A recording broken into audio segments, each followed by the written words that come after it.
afternoon. At the tone, Pacific Daylight Time will be 5, 4, and 30 seconds. What?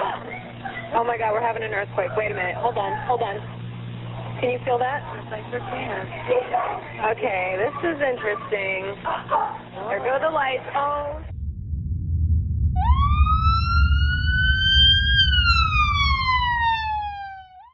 We are here at the Scotts Valley Library with Shaena Strubing. It is the 25th of September 2019, and we're here to talk about the 1989 Loma Prieta earthquake. Thank you for being here. Thanks. Yeah. Could you go ahead and tell me what your relationship to Santa Cruz is? My relationship to Santa Cruz, well, I've lived here my whole life with the exception of going away to college for a bit. I'm generational. My mom is from Santa Cruz, and her family was here for years between San Luis Obispo and Santa Cruz. I would call myself a true Santa Cruzan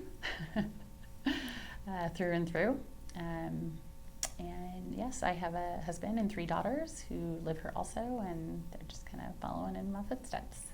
Excellent. So, what were you doing during the earthquake? I was at vaulting practice. Vaulting is gymnastics on horses, horseback. I was with my best friend Angela, and we had started practice, and we had taken a short break because some baby chickens had run into the arena. So our coach said, "All right, girls, off the horse, gather up the chicks, and we'll get back to it." And as we were scurrying around, the earthquake started. How old were you at the time? I was 13. It was crazy to see the earth rippling. It looked like waves. The noise was loud and scary. The horses freaked out. Mm-hmm. And I was very thankful to be off the horse at the time. Yeah. Where were you? SoCal, at the end of Cherryvale Avenue. What happened immediately after the earthquake? A little bit of panic because the animals freaked out. Angela and I waited for her mom to arrive to our vaulting club to pick us up. And I remember driving down Cherryvale to Main Street and through SoCal, where the bridge in SoCal had cracked, and there were fire trucks and traffic. The traffic was pretty bad. I was getting a ride home to my parents' house in Santa Cruz Gardens. Did you experience anything emotionally, physically, or spiritually during the earthquake? I was very scared because at the time, the phones didn't work. So we had a phone in the barn at our vaulting club, and it was dead. So we knew it was an earthquake, but wasn't sure. The facilities, we were outside, so the earth looked kind of fine. But the phone being dead, not being able to get a hold of my family was very, very scary. Yeah, especially for a 13-year-old. Yeah. I imagine you had a different perspective than a lot of folks who were around at the time. Mm-hmm. How did the earthquake impact your life? Well, it was quite a bit of cleanup. I lived in a neighborhood, so it wasn't as badly impacted as other people I knew, like in the mountains and whatnot. Downtown Santa Cruz was annihilated. Places that I liked to go with family and friends were no longer. And thereafter, it took quite a bit of time to, get permanent buildings back on the mall. But it's never been the same, unfortunately. Different feel with the rebuild. But just remembering just people, really caring. The community really came together. But then there's planning and whatnot, so you can't quit, streamline that. You got to wait for permits and plans and all that. So. Right. Were you able to watch as the Pacific Garden Mall sort of changed and evolved, having been here the whole time? Oh yeah, definitely. What was it like to watch that?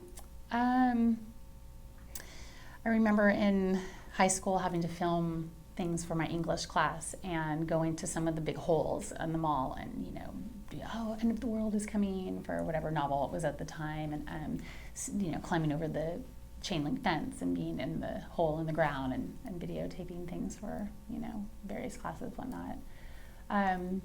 But just kind of feeling, it was so pretty downtown when I was younger. The brick pathways and all the trees and lights and the buildings and the people, the small business owners, that a lot of them didn't come back. So you mentioned seeing the community kind of band together. Do you have any specific examples of that? I do remember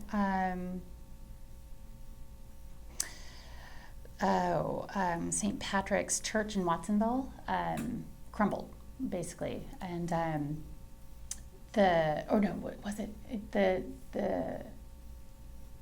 cathedral part had fallen down, but it was also a housing for people who had nowhere to go. People in Watsonville were affected, but it was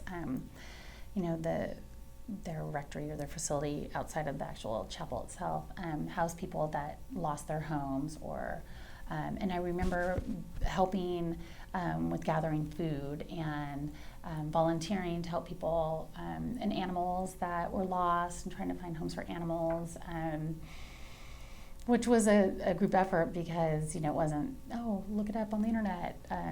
They didn't have tags. It was where the neighborhoods, where they come from, and just kind of working with families and SPCA trying to find animals that were lost during the earthquake. Did the SPCA solicit volunteers, or is this something that you just kind of decided you would want to do on your own? I don't remember. I loved going to the SPCA, so I probably had heard about it. But I don't remember, actually. Yeah. Mm-hmm. Do you take any precautions against natural disasters after your experience? Oh, well, earthquakes are funny. I do this time of year when it gets warm, as people in my family and my friends' families, they say, oh, it's earthquake weather. So I think about it. It crosses my mind as far as precautions for natural disasters. I live in the mountains now. So, yeah, during the winter when it's a particularly wet season, we make sure that trees are limbed up, just paying attention to the land and immediate surroundings near my house, just because we don't want a tree to fall onto our house, and there's nothing you can really do about a road if it's going to wash out, but it crosses my mind. Yeah. Living in Santa Cruz your whole life, had you been in an earthquake before this one?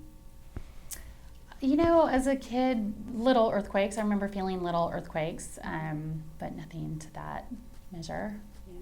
Mm-hmm. What's it like to reflect on your experience 30 years later?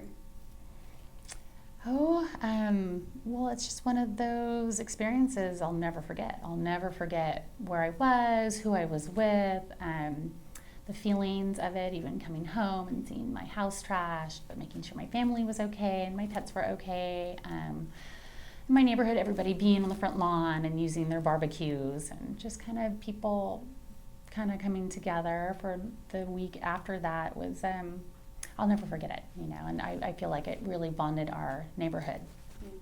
Mm-hmm. Do you still talk to any of those people?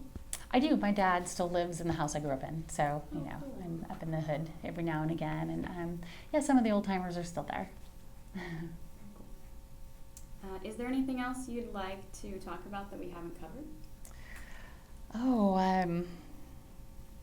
It's as a result of the rebuilding, earthquake retrofitting for buildings, making buildings safer in our community. No. No, that's good. That's great. I really appreciate you coming and sharing your story with us.